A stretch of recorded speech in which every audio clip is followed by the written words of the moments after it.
Bismillahirrahmanirrahim. Assalamualaikum warahmatullahi wabarakatuh. Innal hamdalillah nahmaduhu wa nasta'inuhu wa nastaghfiruh wa natubu ilayhi wa na'udzu billahi min shururi anfusina wa sayyiati a'malina.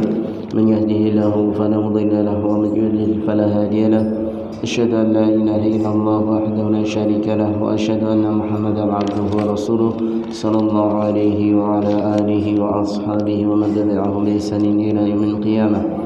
يا أيها الذين آمنوا اتقوا الله حق تقاته ولا تموتن إلا وأنتم مسلمون يا أيها الناس اتقوا ربكم الذي خلقكم من نفس واحدة وخلق منها زوجها وبث منهما رجالا كثيرا ونساء واتقوا الله الذي تساءلون به والأرحام إن الله كان عليكم رقيبا يا أيها الذين آمنوا اتقوا الله وقولوا قولا سديدا يصلح لكم أعمالكم ويغفر لكم ذنوبكم ومن يطع الله ورسوله فقد فاز فوزا عظيما. أما بعد فإن أصدق الحديث كتاب الله وخير الهدي هدي محمد صلى الله عليه وسلم وشر الأمور محدثاتها وكل محدثة بدعة وكل بدعة ضلالة وكل ضلالة في النار.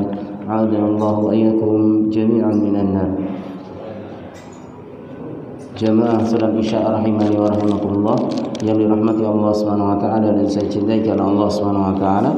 Alhamdulillah kita panjatkan puji syukur kehadirat Allah Subhanahu wa taala yang mana Allah Subhanahu wa taala masih memberikan kita kesempatan dan memberikan kita hidayah serta taufiknya sehingga kita mau dan mampu untuk menghadiri majelis yang mulia ini, yaitu dalam rangka Thalabul ilmi syar'i, yaitu menuntut ilmu, mempelajari agama Islam ini, yang ini merupakan kewajiban kita selaku seorang muslim sebagaimana yang disebutkan oleh Rasulullah SAW, Thalabul ilmi fardhatun ala kulli muslim. Menuntut ilmu agama itu merupakan satu kewajiban bagi seorang muslim, dan juga Nabi SAW menyatakan bahwasanya jalan menuju ke surganya Allah Subhanahu wa taala itu akan dimudahkan oleh Allah manakala kita mau menempuh jalan untuk belajar agama. Sebagaimana Rasulullah SAW menyatakan, man salaka tariqan yaltamisu fihi ilman sahharallahu lahu bihi tariqan ilal jannah. Barang siapa yang menempuh satu jalan dalam rangka menuntut ilmu syar'i, belajar agama, maka Allah Subhanahu wa taala dengan sebab tersebut akan mudahkan jalannya menuju surganya Allah Subhanahu wa taala. Mudah-mudahan kita dimudahkan oleh Allah Subhanahu wa taala jalan menuju surganya, dan semoga kita semuanya dikumpulkan di jannahnya Allah Subhanahu wa taala yang kekal abadi. Allahumma amin. Baik. Kita lanjutkan pelajaran kita, masih membahas yang sedikit lagi tentang fusulul adab wa makarimil akhlak al-masyru'ah, yaitu macam-macam adab dan akhlak yang mulia yang ditulis oleh Syekh Abdul Wafa Ali bin Aqil bin Muhammad Al-Hambali rahimahullahu ta'ala. Dan risalah ini dijelaskan oleh Syekh Khalid Al-Musyaiki hafizahullahu ta'ala. Kemarin kita membahas tentang adab ketika kita menemui, yaitu ular yang berada di dalam rumah, ya, apa yang harus kita lakukan. Sebelum itu saya ingin kembali ke permasalahan sebelumnya agar supaya semakin jelas. Kemarin bahwasanya tentang adab berobat, yang mana sebagian ulama berpendapat bolehnya berobat dengan sesuatu yang haram. Ini ada sebagian pendapat ulama berpendapat demikian dengan syarat, yaitu darurat, itu suatu yang benar-benar darurat, ya. Artinya daruratnya itu satu yang pasti, satu yang bisa dipastikan. Artinya kalau dia tidak melakukan pengobatan, artinya mengkonsumsi obat yang mungkin diharamkan tersebut, itu dia akan kehilangan nyawa, dan itu bisa dihindari ketika dia mengkonsumsi obat yang haram tersebut. Ini salah satu pendapat di antara para ulama. Kemudian syarat yang kedua yaitu ketika dia sudah tidak bisa mendapatkan obat yang mubah, ya, obat yang hukumnya mubah. Dan ini banyak terjadi di zaman-zaman dahulu, ya. Artinya ketika ini diterapkan di zaman-zaman sekarang, ya, ini sudah bisa dikatakan sebab untuk kita boleh menggunakan obat yang haram itu hampir-hampir bisa dikatakan sangat-sangat kecil, atau istilahnya sudah tidak relevan lagi, dikarenakan semakin hari perkembangan zaman itu semakin luas, semakin maju, sehingga pengobatan-pengobatan yang itu dibolehkan itu semakin banyak, ya, semakin ditemukan obatan-obatan, ya, walaupun itu istilahnya pengobatan dengan obat-obat kimia, tapi pada dasarnya itu adalah obat yang dimubahkan. Adapun di zaman dahulu ini kemungkinan untuk berobat dengan sesuatu yang haram itu sangat mungkin, sangatlah mungkin, ya. Sebagaimana di antara kisah dahulu ada seorang sahabat yang ketika ingin diamputasi, ya, dahulu nggak ada istilahnya obat penenang, ya, akan tapi biasanya para tabib menggunakan khamr, yaitu agar supaya khamr itu diminum sehingga hilang kesadaran, kemudian baru dilaksanakan amputasi. Suatu saat sahabat tersebut karena peperangan dan terluka dan harus diamputasi, maka itu seorang tabib yang mengamputasi dia menganjurkan untuk minum khamr, ya, dan ini kondisi darurat. Bagaimana diamputasi, dan zaman dahulu tidak ada peralatan secanggih sebagaimana sekarang. Diamputasi harus benar-benar manual dengan pedang ataupun dengan gergaji, dalam keadaan sadar, ya, dalam keadaan sadar. Tapi sahabat ini karena tahu haramnya khamr, memilih untuk tidak mengkonsumsinya walaupun itu kondisi darurat. Akan tapi beliau memilih melaksanakan sholat, ya. Dan dari sini kita tahu betapa para sahabat itu bagaimana kualitas sholatnya. Dengan sholat beliau berpesan kepada tabib tersebut, aku tidak mau dalam kondisi tidak sadarkan diri dengan cara minum khamr, karena aku nanti tidak bisa zikir kepada Allah Subhanahu wa taala. Maka biarkan aku sholat. Nanti kalau kamu sudah mengetahui saya sudah sudah larut dalam sholatku, maka lakukanlah pemotongan tersebut di kakiku. Maka benar sahabat ini sholat dengan sholat sunnah. Kemudian ketika sang tabib, dokter ini mengetahui sahabat ini sudah khusyuk di dalam sholatnya, maka dipotonglah kakinya dan tanpa dirasakan apapun. Artinya dia tidak mengeluh, tidak, karena khusyuk dalam sholatnya. Subhanallah, ya, sholat saja bisa demikian, bisa mengalahkan obat bius, ya, dengan sholat. Dan kisah ini banyak sekali, ya, terjadi di kalangan para sahabat. Ada juga kisahnya seorang sahabat yang menjaga pasukan kaum muslimin di malam hari ketika terjadi peperangan. Beliau sholat malam dipanah sebanyak 3 kali. Beliau nggak pernah sedikit pun membatalkan sholatnya tersebut, ya, dan tidak mengeluarkan kata-kata atau kalimat yang itu selain bacaan sholatnya. Ketika itu sahabat yang lain mengatakan, saya melihat engkau dipanah tadi, tapi kenapa engkau diam saja? Maka dia mengatakan, sungguhnya saya tadi sedang membaca surah Al-Kahfi dan sedang saya tadabburi surat tersebut, ya, sehingga tidak terasa panah tersebut 3 kali. Dan itu ada yang mengatakan ada yang terkena di bagian depannya, ya, ada yang di belakangnya, ya, dipanah di malam hari, tengah malam, ya.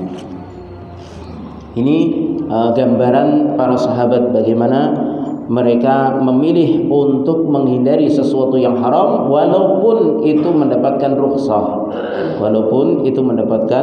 rukhsah. Ini yang pertama.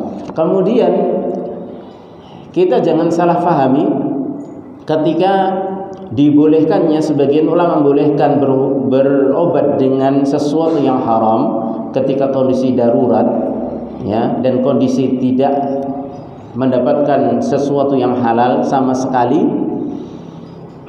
Maka kemudian kita berasumsi bahwasanya kalau begitu boleh ketika anak saya sakit, ya, kondisinya mengkhawatirkan, kemudian saya berobat ke dukun. Dukun kan diharamkan, tapi ini kan dibolehkan, ya. Maka kita jawab bahwasanya untuk masalah mendatangi dukun ini sudah ada nasnya tersendiri tentang keharamannya, dan jelas madharatnya itu jauh lebih besar. Kalau orang sakit, madharatnya adalah kematian. Tapi kalau datang ke dukun, madharatnya adalah batal keislamannya, ya, batal keislamannya.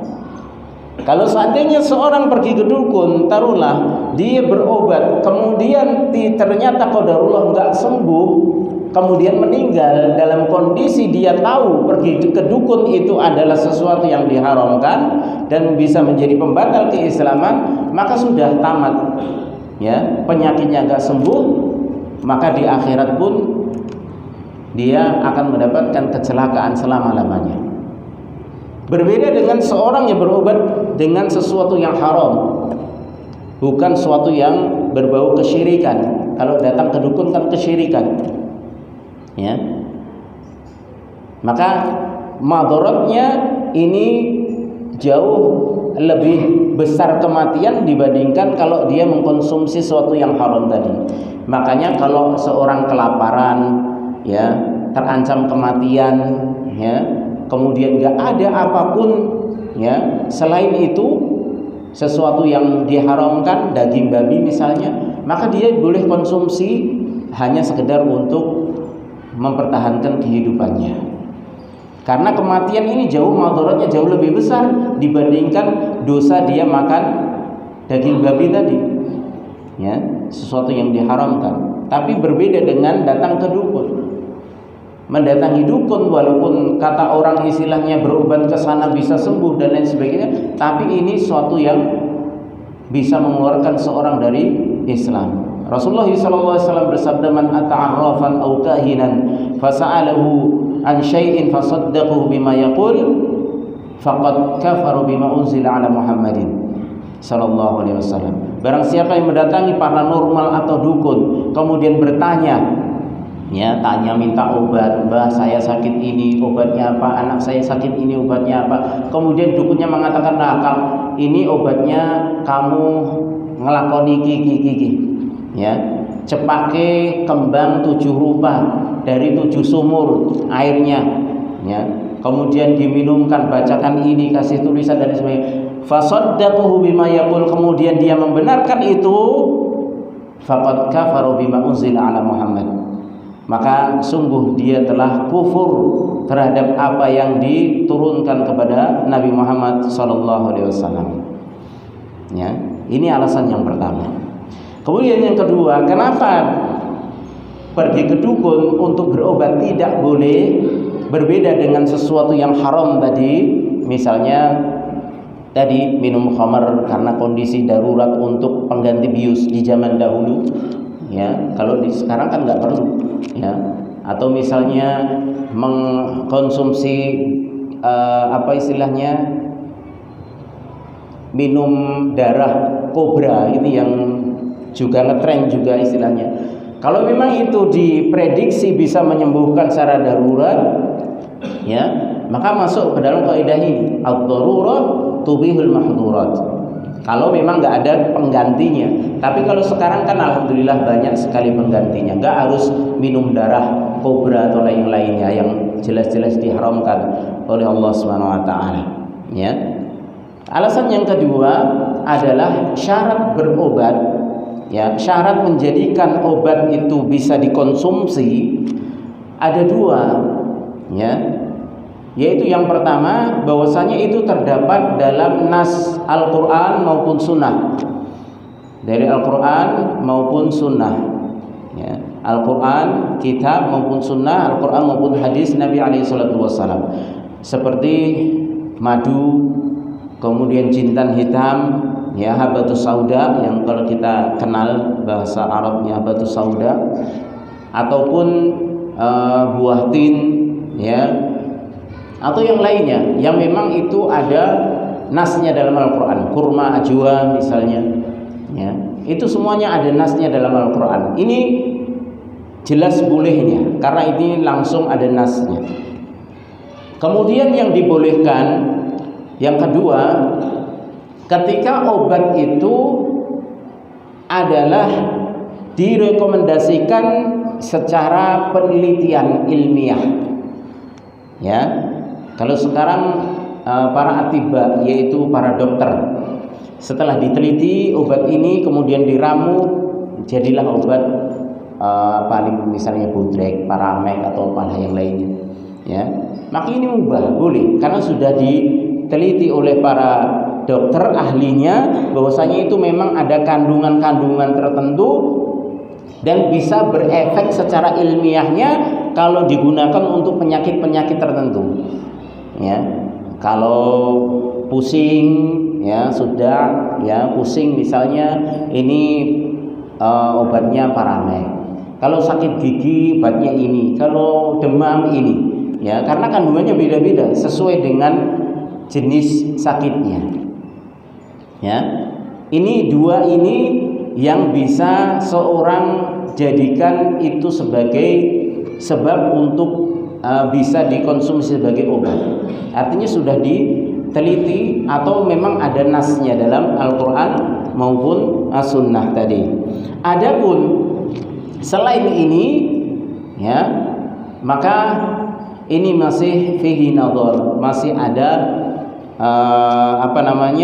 butuh diteliti lagi. Misalnya karena testimoni, ya, maka testimoni ini tidak mutlak untuk bisa dijadikan sandaran bahwasanya sesuatu itu boleh digunakan untuk berobat. Kalau hanya sekedar sandaran testimoni, karena kalau testimoni dibolehkan untuk sebagai sandaran berobat, ya, maka dukun pun nanti akan ditestimoni, ya. Berapa banyak sekarang ini dukun itu testimoninya masya Allah, ya, iklannya satu baris, kemudian testimoninya, wah, alhamdulillah saya setelah berobat di Pak Kiai ini atau Pak Mbah Dukun ini sembuh, penyakit saya bertahun-tahun sembuh dan lain sebagainya, ya. Setelah penyakit saya dipindahkan yang semula di tubuh saya, kemudian saya bawa ayam, ternyata disembelih, jantung ayamnya jadi busuk, ya, karena itu penyakit saya dipindah ke situ. Atau di kambing misalnya seperti itu, ya. Maka testimoni nggak bisa dijadikan patokan, ya, nggak bisa dijadikan patokan. Kalau toh sesuatu itu halal pada dasarnya, kemudian ada testimoni yang mengatakan, saya konsumsi ini ternyata bisa bermanfaat untuk tubuh saya, enak badannya, bisa mengurangi pegel, bisa mengurangi sakit kepala misalnya, boleh-boleh saja bagi orang lain untuk mencoba. Kalau seperti itu nggak ada masalah, asalkan memang itu zatnya itu halal, ya. Hukum zatnya itu halal walaupun belum diteliti dokter, ya. Selama itu zatnya halal, ya, misalnya sakit apa konsumsi bawang, ya, sakit apa kemudian madu dicampur bawang misalnya, seperti itu. Campur-campur dewe lah istilahnya. Selama itu halal, maka nggak apa-apa, ya, tidak mengapa. Tapi itu bukan dari thoriqah yang kedua, yaitu yang dari penelitian. Ini hanya sekedar testimoni saja. Boleh percaya, boleh tidak, boleh dicoba, boleh tidak, ya. Sing sudah testimoni, kalau temannya dikasih tahu nggak mau, yo gak usah moyo, dikandani ngeyel aku wis mari kalau kan, yes gak usah kan, namanya testimoni. Testimoni itu nggak mutlak, ya. Testimoni itu yo apa namanya, sesuai dengan kondisi orang masing-masing, ya. Makanya zaman dahulu obat-obatan itu sebelum ada penelitian secara detail seperti era sekarang ini, dulu ya testimoni, para tabibnya itu menelitinya dengan kemudian dicoba, oh ternyata daun ini berkhasiat ini, daun ini berkhasiat ini, buah ini berkhasiat ini. Itu seperti itu. Makanya Aisyah radhiyallahu taala anha, salah satu istri Nabi alaihi salatu wasallam yang pandai tentang masalah pengobatan tradisional, ya. Baik. Jadi ini yang perlu saya perjelas, tekankan agar kita gak salah paham. Kemudian terus, wah kan ini darurat, anak saya mau mati, ya, atau saya mau mati kena kanker sudah stadium 5, sudah ada yang mengatakan di sana loh, datang ke dukun sana nanti akan dipindah kankernya ke kambing, ya, nanti sembuh. Ini nggak boleh, tetap nggak boleh, ya. Mending mati dalam kondisi membawa tauhid, insya Allah surga, ya, daripada mendatangi dukun batal Islamnya sudah, ya. Apalagi praktek-praktek semacam itu memindahkan penyakit lah, ya, itu belum apa istilahnya, belum terbukti ilmiah, ya. Kemudian itu bisa jadi tipu daya syaitan, ya, tipu daya syaitan. Syaitan mampu seperti itu, menampakkan ini yang disembelih, kemudian kambingnya dijadikan sakit, ya, kondisi jeruannya sudah membusuk, ya.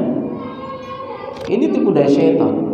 Karena dukun itu pasti, kalau yang dukun bener ya, bukan abal-abal. Kalau dukun beneran, ya, itu seperti tukang sihir, ya, yaitu menggunakan bangunan syaitan, ya.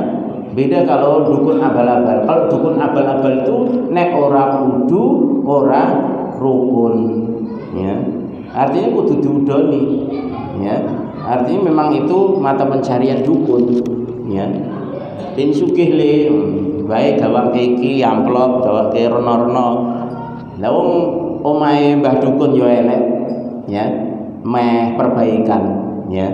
Makanya ini dukun abal-abal kalau seperti ini. Tapi kalau dukun-dukun beneran itu menggunakan bantuan syaitan, artinya telah melakukan kesyirikan kepada Allah Subhanahu wa taala. Maka ini enggak boleh. Artinya yang dibolehkan sebagian ulama dengan sesuatu yang haram itu adalah sesuatu yang memang secara manfaat ada, tapi itu diharamkan, ya. Makanya dalam hal khamr, walaupun itu diharamkan, Allah Subhanahu wa taala tetap menyatakan dalam khamr itu ada manfaatnya. Yas'alunaka 'anil khamri wal maisir qul fihima itsmun kabirun wa manafi'u lin-nas, ya. Wa itsmuhuma akbaru min naf'ihima. Mereka bertanya kepadamu wahai Muhammad tentang khamr dan perjudian. Maka katakanlah di sana ada dosa besar dan juga ada manfaat-manfaatnya bagi manusia, akan tapi dosanya itu lebih besar dibandingkan manfaatnya. Artinya tetap ada manfaatnya. Sesuatu yang haram itu belum tentu mutlak, artinya tanpa manfaat, enggak, ya. Tapi ketika Allah menetapkan itu haram, walaupun itu ada manfaatnya, maka ketika manfaatnya itu jauh lebih kecil daripada dosanya, daripada mudaratnya, maka itu tetap diharamkan. Jadi selama itu diharamkan oleh Allah dan Rasulnya, walaupun ada manfaatnya, maka itu tidak menjadi patokan, ya. Baik. Kemudian kita lanjutkan tentang kemarin, yaitu ketika seorang mendapati ular di rumahnya, maka yang harus dilakukan yaitu dia memberikan peringatan kepada ular tersebut 3 kali, ya, 3 kali. Dalam riwayat lain 3 hari, ya, dalam riwayat lain 3 hari. Akan tapi Imam Ahmad bin Hanbal rahimahullah memberikan keringanan apabila ular yang di dalam rumah tersebut membuat takut penghuni rumah yang ada di rumah tersebut. Kalau dia kasih waktu 3 hari, ya, agar supaya ular itu mau keluar dengan sendirinya, maka ini akan membuat penghuni rumah takut, ya. Maka ketika itu diberi keringanan untuk membunuhnya walaupun belum sampai 3 hari, ya, belum sampai 3 hari. Ini adab ketika seseorang mendapati ular di rumahnya, karena sebagaimana Rasulullah SAW menyatakan dalam sebuah hadis, fa idza ra'aitum minhum syai'an fa'adhinu 3 ayyam fa in badalakum ba'da dzalika faqtuluhu fa innama huwa syaitan. Hadis riwayat Muslim, yaitu hadis ketika ada seorang pemuda dari kalangan sahabat yang mati karena berkelahi dengan seekor ular besar yang ada di dalam rumahnya. Ularnya mati tertombak dan pemuda tersebut juga mati terlilit. Dan ternyata itu adalah ular yang jelmaan jin yang sudah masuk Islam di kota Madinah, ya. Makanya Rasulullah SAW terus kemudian mengatakan, apabila kalian melihat suatu yang kalian lihat dari ular di rumah kalian, fa'adiluhu 3 ayyam, maka berilah peringatan 3 hari, ya, diizinkan selama 3 hari dengan diberikan peringatan, ya, ketika nampak. Fa in badalakum ba'da dzalik, ketika setelah 3 hari masih nampak juga ular tersebut, faqtuluh, maka bunuhlah ular tersebut, karena sesungguhnya dia itu jelmaan syaitan, bukan jin muslim, ya. Baik. Tapi kalau kita takut, misalnya ularnya kok ular kobra ini, ya, maka bunuh saja, ya, dibunuh, ya. Karena dalam kaidah juga dinyatakan bahwasanya sesuatu yang mengganggu secara tabiat maka boleh dibunuh secara syar'i, ya, secara hukum syar'i boleh dibunuh. Kalau yang muncul ular kobra kan yo ganas sih, ya, aja ditekne ya, telung dino, ya. Ini sebagaimana pendapat Imam Ahmad. Kalau memang itu menakutkan, mengganggu, ya. Tapi kalau ularnya biasanya ularnya hanya apa ya, ular kayu, itu kan biasa, ya. Saya pernah di rumah mertua saya dulu waktu sholat lewat ular di belakang saya, besar ularnya, tapi bukan ular berbisa, ular kayu lah istilah kalau di. Dan itu berada di rumah itu, sering itu, ya. Ya kita biarkan, enggak kita bunuh, ya. Baik. Maka itu bisa jadi awamir, kata Rasulullah SAW dalam hadis yang lain, yaitu ular-ular yang memakmurkan rumah, yaitu jin muslim, ya. Makanya kalau dia nampak bisa kita peringatkan agar tidak mengganggu. Nanti akan sampaikan di sini bagaimana kalimatnya, apa yang harus kita katakan. Baik. Selanjutnya wa qawluhu fil hadits dzatufyatain wal abtar, dalam hadis yang disebutkan Rasulullah SAW pengecualian dari ular yang harus dibunuh, yaitu ular dzufyatain wal abtar, ya. Maknanya alladzi bi dhahrihi khattun aswad, yaitu ular dzu at-tufyatain ini adalah yang di punggungnya itu ada garis hitamnya, ya. Misalnya warnanya kuning ularnya, maka di punggungnya itu ada garis hitam. Itu namanya dzu at-tufyatain. Wa qila bi annahuma khattan aswadan. Ada juga yang mengatakan bahwasanya garisnya itu dua, warnanya putih. Garisnya dua, warnanya putih. Kalau ularnya hitam atau kuning, biasa ada garis warna putihnya, ya, di punggungnya. Aswadan yaitu hitam, wa qila khattan abyadhan, dan ada juga yang mengatakan dua warna putih, dua warna hitam atau dua warna putih atau satu warna hitam. Ya, ini ular yang disebut dzutufyatain, ya. Wa amal abtar, adapun ular yang abtar, faqala al-gharidul qasiru ad-danab, yaitu ular yang buntutnya pendek, gemuk, ya, dan hampir sama dengan kepala. Itu al-abtar, ya. Makanya disebut abtar itu terputus, ya, sesuatu yang terputus, jadi kayak buntutnya buntung, ya. Makanya kepala dengan ekor itu hampir sama besarnya.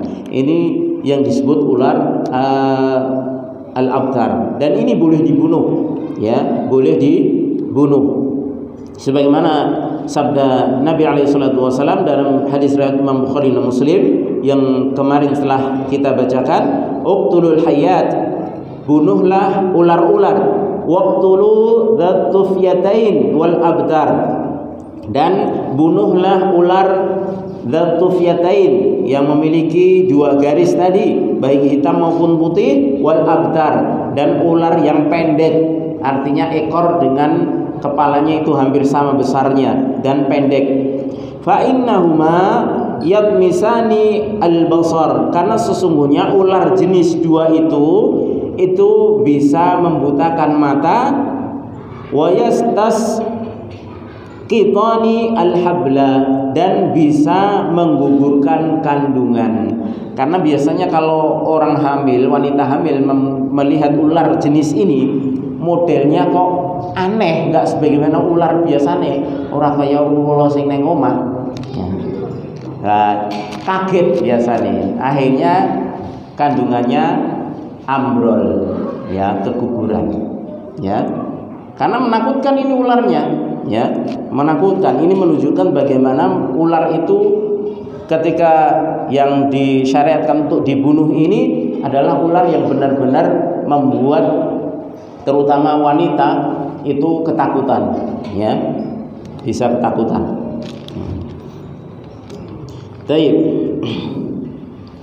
Qala wa sifatul qawli alladhi yu'dhinuhu.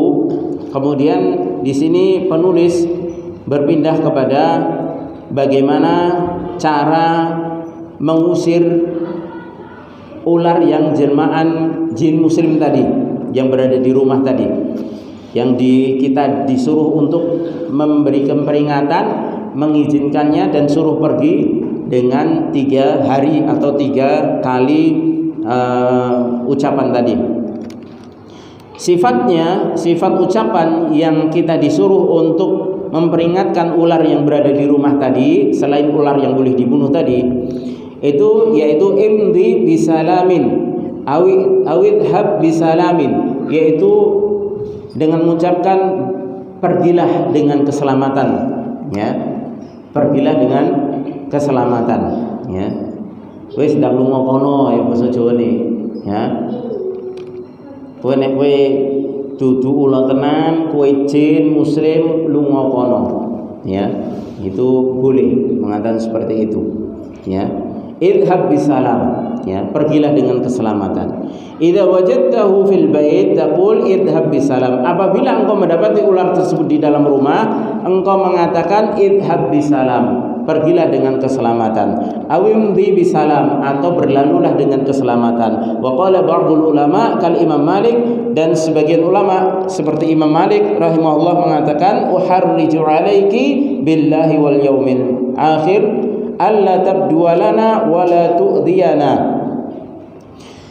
Aku peringatkan engkau dengan nama Allah dan hari akhir, janganlah engkau menampakkan diri di hadapan kami dan jangan mengganggu kami, ya. Wis tole aja ganggu ndang lunga kono, ya. Wis padha-padha muslimin, nek kowe muslim wis lunga kono aja ganggu, wis aja ngetok, ya. Oleh kowe manggon ning omahku kene oleh, tapi aja ngetok, ya. Karena jin kalau berubah wujud dengan sesuatu yang bisa diindra, ya kita bisa mengindranya juga, ya. Tapi kalau jin dengan wujudnya yang asli, manusia tidak bisa mengindranya, artinya tidak bisa melihatnya, kecuali yang Allah izinkan dari kalangan para nabi dan rasul, ya. Karena makhluk jin itu termasuk makhluk ghaib, ya. Tapi kalau dia bisa nampak, artinya bisa ketika merubah wujudnya dengan sesuatu yang bisa kita indra seperti ular atau binatang lain, ya kita bisa lihat itu, ya. Karena sifat-sifat yang seorang jin itu dia berubah wujud pada sifat tertentu dari sifat yang bisa kita indra seperti binatang ataupun berubah wujud menjadi manusia, maka sifat-sifat manusianya, sifat-sifat binatangnya juga ikut. Artinya bisa kita pegang dan bisa kita lukai, ya. Makanya ketika dia berubah wujud menjadi ular di dalam rumah, itu biasanya jin muslim. Kalau dia memang jin muslim, dia kalau disuruh pergi jangan ganggu, maka dia akan pergi, ya. Makanya jangan sampai kita nanti ketika tampak ular di rumah kita, ya, dan ular itu bukan ular yang berbahaya dalam artian seperti tadi, misalnya ular kayu, ya, atau ular banyu, misalnya seperti itu, hanya nampak begitu saja kita suruh pergi. Kalau pergi sudah, jangan langsung kita bunuh. Takutnya nanti itu adalah jin muslim yang itu merupakan saudara kita juga, ya. Baik. Maka kalimat-kalimat yang lainnya boleh kita ucapkan. Wal amru fi hadza wasi', dan ucapan dalam masalah ini, perkara dan masalah ini, artinya ucapan yang harus kita ucapkan untuk mengusir ular tadi, itu adalah perkara yang luas, artinya boleh dengan bahasa kita, ya, enggak harus bahasa Arab, ya. Ulane ning Jawa ya bahasa Jawa ora apa-apa. Mudeng, ya. Nanti kalau memang dia jin muslim, dia akan pergi, akan menghilang, ya. Wal muhim an ya'tiya bi lafdhin yadullu ala indarihi li hadhil hayyah an tadhhar. Dan yang penting adalah seorang mendatangkan lafaz yang menunjukkan peringatan kepada ular tersebut agar tidak nampak lagi di hadapannya dan tidak mengganggu. Jangan membuat kaget, jangan nakut-nakuti, ya, seperti itu. Makanya disuruh pergi, ya. Qala rahimahullahu taala, kemudian muallif rahimahullahu taala berpindah pada adab berikutnya, wa yajuzu qatlul auzar, dan dibolehkan membunuh auzar, yaitu apa auzar? Al-waza', yaitu apa ini? Cicak gede ya, Bu. Tekek. Cicak gede. Hadhi minal adab al-muta'alliqah bi ba'dil hasyarat. Ini adalah adab yang berkaitan dengan sebagian binatang melata. Minha, diantaranya adalah qatlul auzaq, yaitu membunuh tokek. Ya, li'anna Nabi sallallahu alaihi wasallam amara bi qatlil wazaq, karena Nabi alaihi salatu wasallam memerintahkan untuk membunuhnya. Ya, waqala, dan mengatakan innahu, sesungguhnya al-wazaq, yaitu tokek tersebut, kana yanfakhu ala Ibrahim alaihissalam. Tokek tersebut dahulu, tokeknya yang di zaman Nabi Ibrahim itu ikut meniup api yang membakar Nabi Ibrahim alaihissalam. Ya, tekek nek nyebul geni terus apa enek kaceke, ya. Terus enek kaceke. Tapi di sini yang menjadi alasan kenapa itu dikatakan binatang khabith, binatang yang kotor, yang jelek, punya tabiat buruk, itu bukan masalah ada pengaruh besarnya atau enggak. Tapi yang menjadi masalah perbuatannya itu loh, sudah menunjukkan kejelekan. Ya, sudah menunjukkan kejelekan. Makanya kalaupun kita melakukan kejelekan, tapi itu sesuatu yang mungkin nggak berarti, istilahnya. Misalnya ya, enek kancane ngombe-ngombe, ya, aku duwe duit 1000, ya, nyotak kei. Kei 1000 apa artine? Wong ciur gane larang, ya, ciur gane larang, burung campurane, ya, catering dengi, ya, tambule. Ya, saya nek arti, tapi bukan masalah itu yang menjadi dosanya. Ya, bukan masalah iki ngefek pora. Alah saya ora ngefek tuh, dep-dep tak gua. Ya, dengan alasan itu enggak, tetap dosa. Ya, tetap dosa besar. Ya, makanya al-wazaq, yaitu tokek itu meniup api yang membakar Nabi Ibrahim, padahal apinya besar sekali itu. Ya, orang nek kaceke, ora usah disebuli karo tekeke wis gede. Ya, tapi karena perbuatan tekek ini loh, karena dia sudah punya niat dan melaksanakannya, walaupun apa yang dia amalkan itu nggak berpengaruh sama sekali dengan kejelekan itu.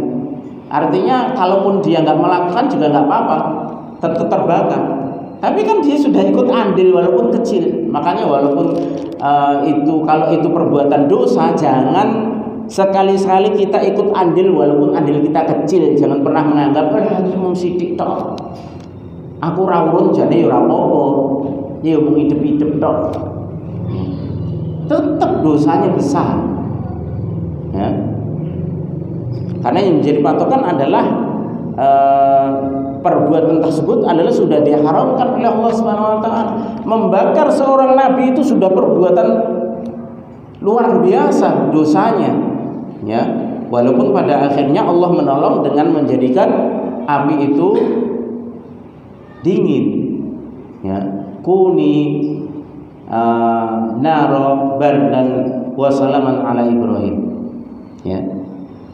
Jadilah wahai neraka, wahai api, yaitu dingin dan menjadi keselamatan bagi Ibrahim.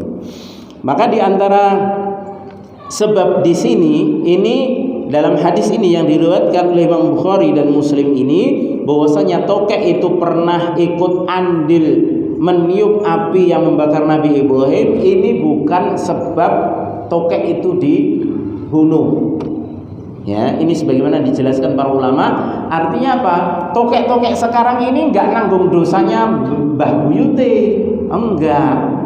Ya, orang kok tokek saiki wah aku nanggung dosane Mbah Buyutku tekek dhisik mergo ngempusi genine sing bakar Nabi Ibrahim. Ora. Kenapa Rasulullah menyebutkan ini? Itu untuk menunjukkan tabiat jeleknya tekek itu seperti itu. Artinya tekek itu punya tabiat jelek. Ya. Dari awal sampai tekek-tekek saiki kuwi tabiate elek. Makanya itulah yang menjadi dasar. Bukan kok karena dulu pernah melakukan dosa ikut membantu membakar Nabi Ibrahim, ya, meniup apinya yang membakar Nabi Ibrahim, kemudian dosane ditanggung buyut-buyute putu-putune enggak. Ya. Tapi karena memang tabiatnya itu digambarkan saking jeleknya tabiat tekek itu, ya, sampai ngewaki nyebuli genine ketika membakar Nabi Ibrahim. Ya. Jadi bukan alasan karena tekek itu dosanya turun temurun enggak. Ai yanfahu alaihi an-nara lamma ulqiya Ibrahim fiha. Artinya tokek itu meniup api ketika Nabi Ibrahim dilemparkan ke dalamnya. Wa hadza yadullu ala khabathi, dan ini menunjukkan bahwasanya tabiat buruknya seekor tekek. Fa amara Nabi sallallahu alaihi wasallam biqatlil wazagh. Maka Nabi alaihi salatu wasallam memerintahkan untuk membunuh tokek. Ya. Tapi nek saiki tokek malah diopeni. Ya, didol. Ya. Wong dikon mateni kok malah didol. Ya, aneh. Enek sing kapusan jutaan, ratusan juta, masyaallah. Tekek loloi karo apa ya? Cindil. Wis tekek haram wis didol meneh. Ya. Kalau disuruh bunuh berarti itu khabith, binatang khabith, tidak boleh dikonsumsi dan tidak boleh diperjualbelikan. Ya. Dan ini ada pahalanya membunuh tekek ini. Ya. Jadi kalau bisa malah justru ada tim pemburu tekek. Bukan pemburu tekek dinggo didol, diopeni, digedhekke, engko gen nganti pirang senti, nganti pirang kilo. Wa qaulul muallif rahimahullah yajuzu yufhamu minhu annahu jaizun. Perkataan penulis bahwasanya boleh membunuh tokek ini dipahami bahwasanya muallif berpendapat boleh-boleh saja membunuh tokek. Walaysa mustahabban, dan tidak sunnah. Ini pendapat penulis, ya. Warra'yu tsani, adapun pendapat yang kedua, annahu yustahabbu an yuqtalul wazagh. Bahwasanya disunnahkan ayyuqtalul wazagh, untuk membunuh tokek. Ya. Wa yadullu lidzalika hadits Abi Hurairah radhiyallahu ta'ala anha. Dan ini ditunjukkan dalam hadis Abu Hurairah radhiyallahu ta'ala anhu anna Nabiy sallallahu alaihi wasallam qala, bahwasanya Nabi alaihi salatu wasallam bersabda, man qatala wazaghatan fi awwali darbatin falahu kadza wa kadza hasanatan wa man qatalaha fi darbati tsaniyah falahu kadza wa kadza hasanatan lidunil ula wa in qatalaha fi darbati tsalitsah falahu kadza wa kadza hasanatan liduni tsaniyah. Hadis diriwayatkan oleh Imam Muslim. Ya. Dan ini pendapat yang kuat. Artinya membunuh tokek itu sunnah.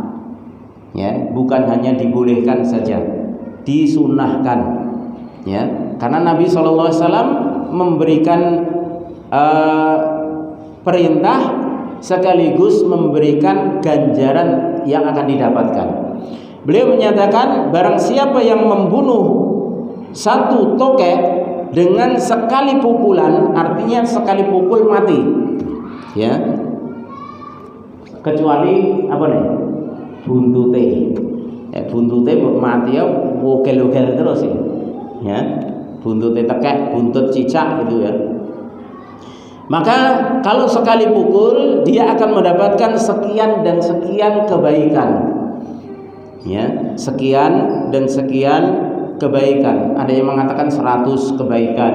Wallahu alam kalau riwayat ini, ya.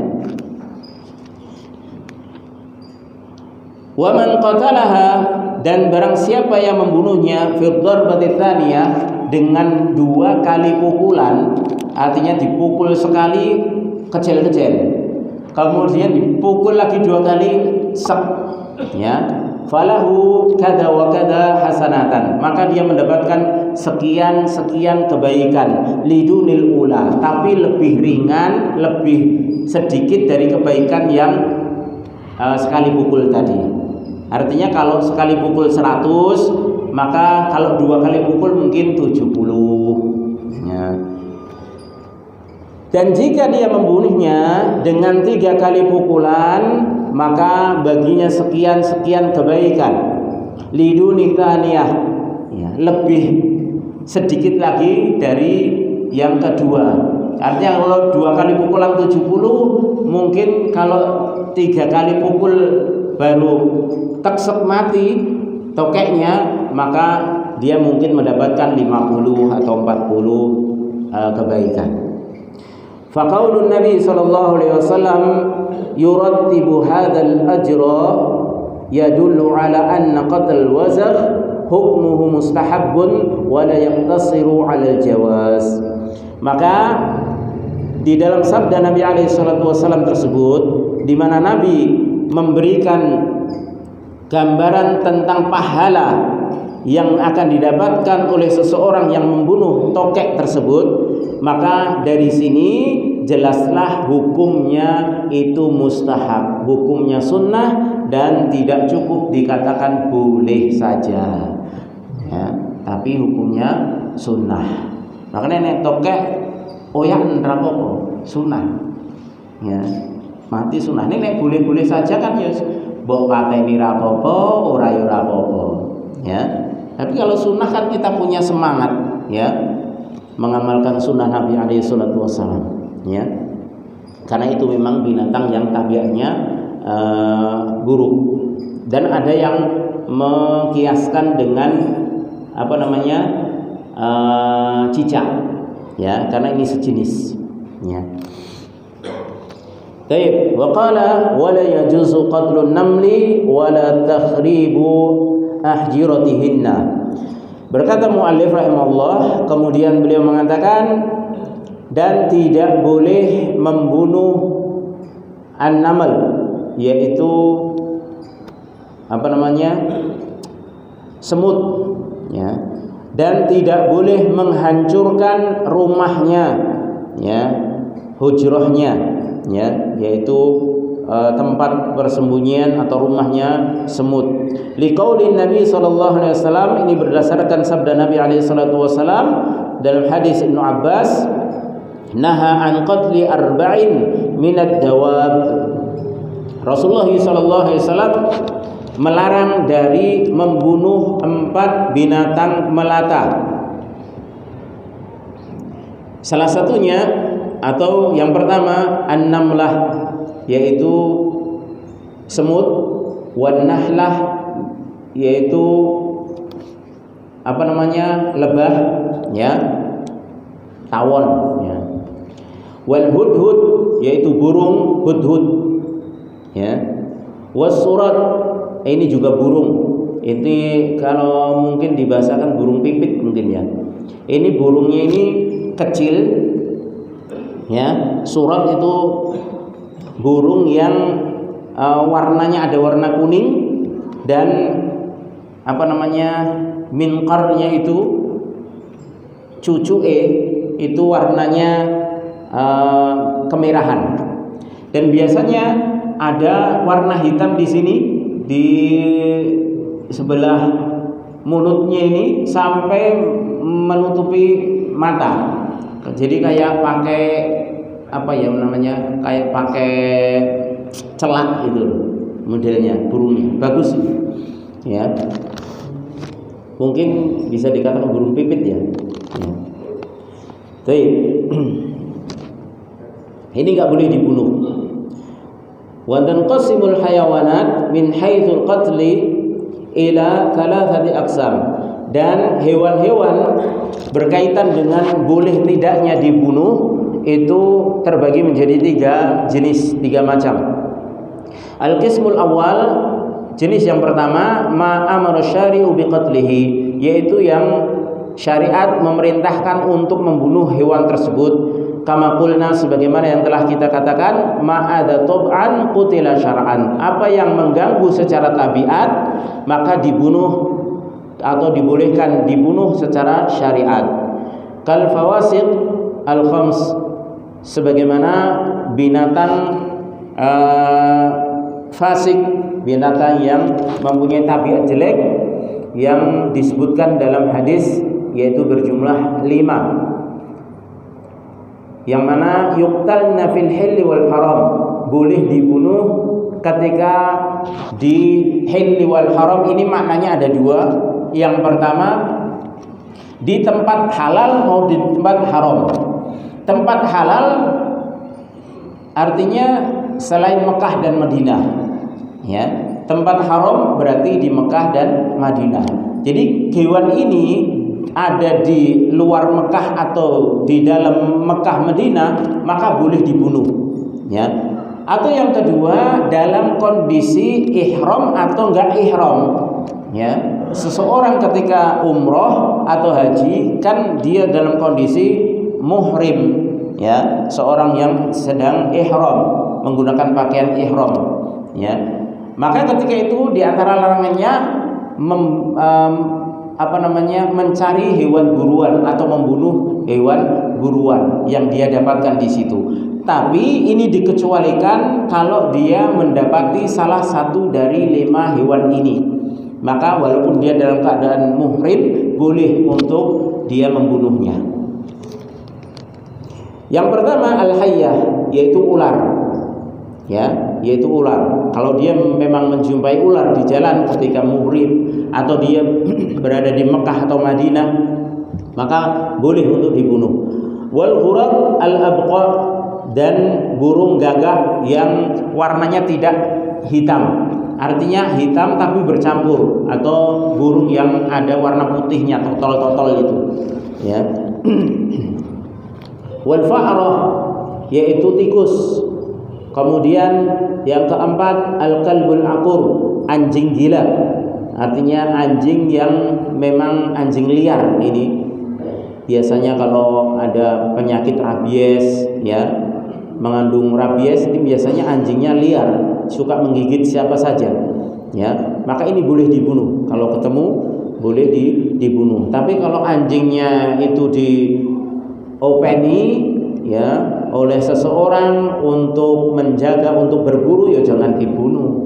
Ini nggak boleh, karena ini sudah ada muqayyadnya dari Nabi SAW. Yang boleh dibunuh adalah al-qalbul aqur.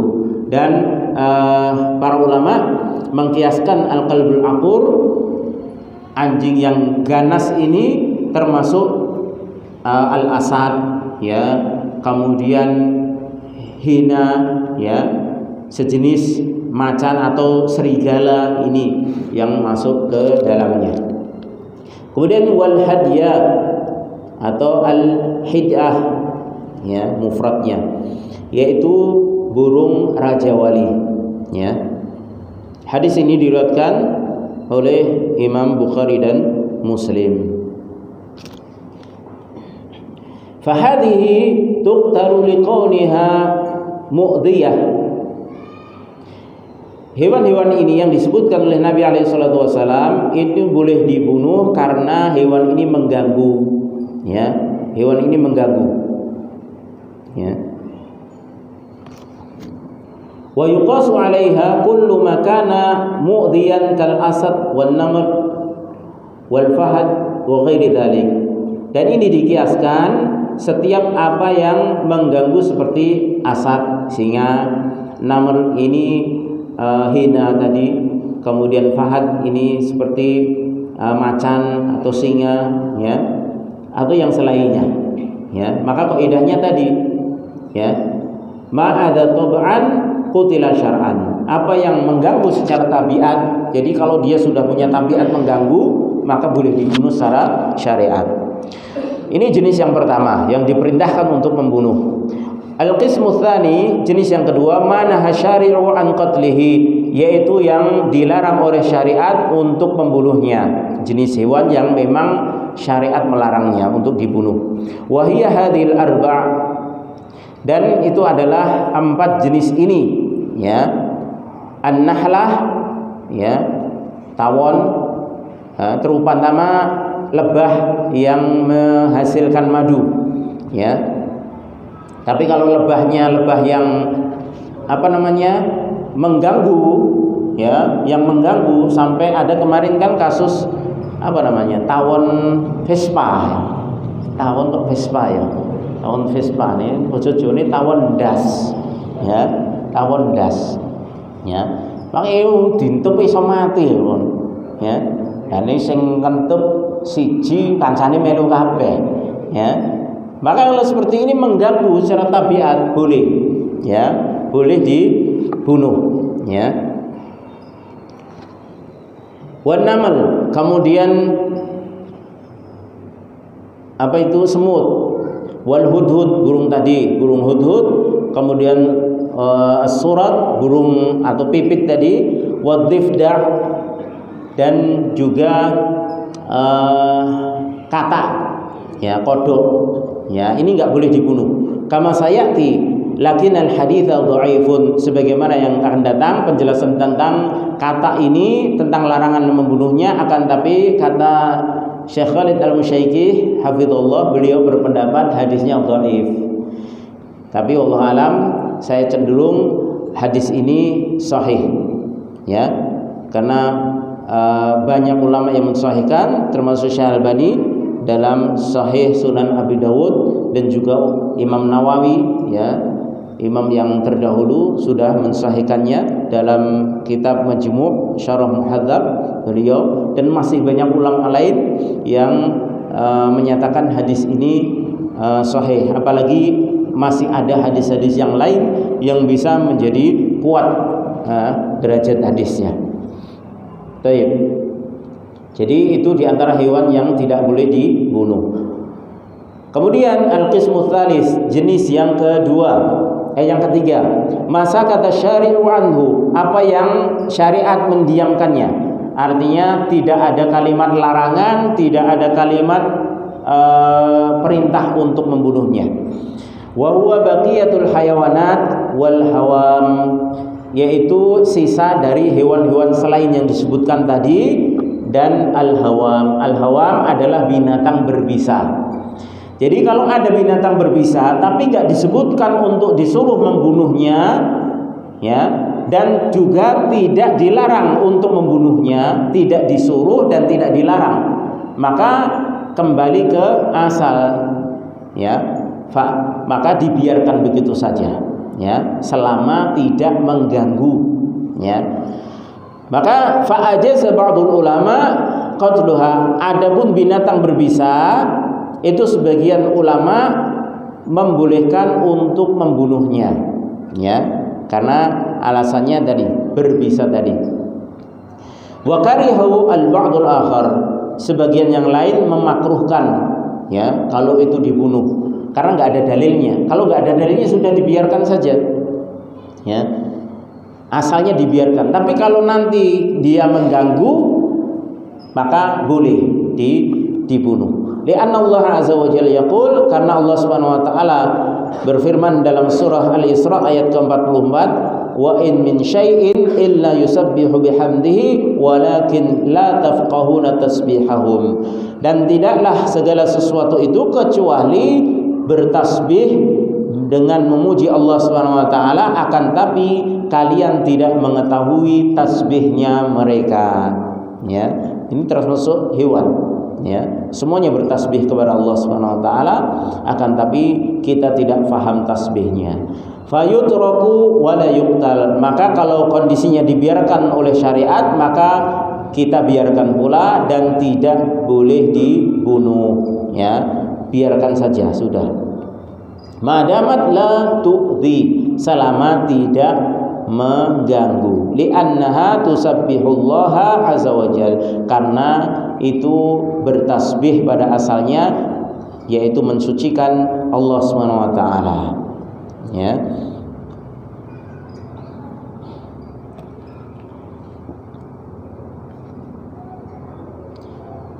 Baik, ini dulu ya yang kita sampaikan. Insyaallah pada pertemuan yang akan datang kita lanjutkan tentang pembahasan tadi, yaitu tidak bolehnya